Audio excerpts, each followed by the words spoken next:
often feel pulled in multiple directions at once. Describe a time when you prioritized a customer's needs even though there were other pressing issues. Well, I think I handle every customer with like a smile. But that's what everybody's looking for, right? I had this one coworker, Kelly, never smiled. All the customers hated her. She was the worst. I would never work with her again. What are you guys writing? Is that bad? We're just writing notes about your response. Okay. So, do you guys like it here? You like Yes. working for Mayo? I don't know, I've heard you guys don't pay very well, so I'm just kind of doing this as a favor, but,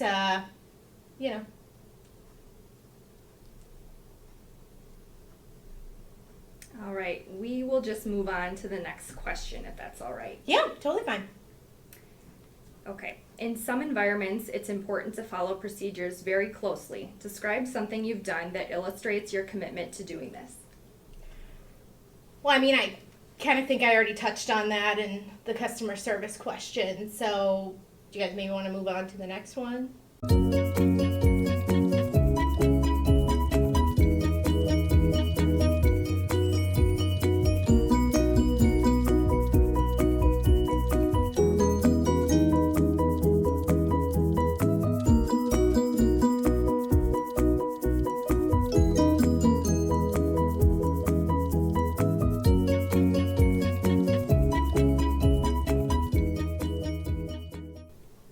Careful listening and effective communication go together. Tell me about a specific time when your skill in listening helped you communicate better.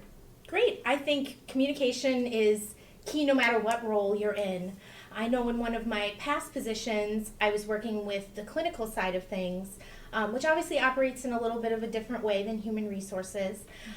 So I really needed to listen to what they were talking about and understand their acronyms and the clinical terms to really get a good idea of what they were looking for in a candidate.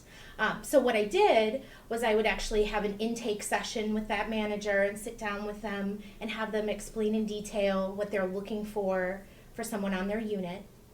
And then in turn, I can take that information when I'm looking at their postings and recruiting possible employees to really find the best match for that manager in their department.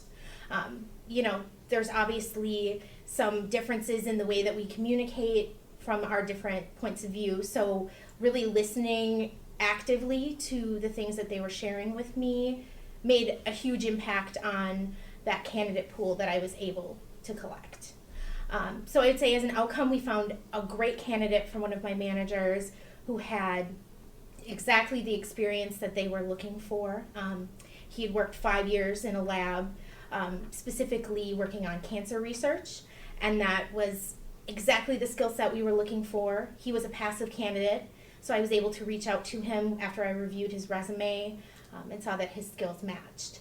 So he's been in the department about a year now. They actually are looking at moving him up to a supervisor position. So it ended up working out well for everybody. Wonderful. Thank you.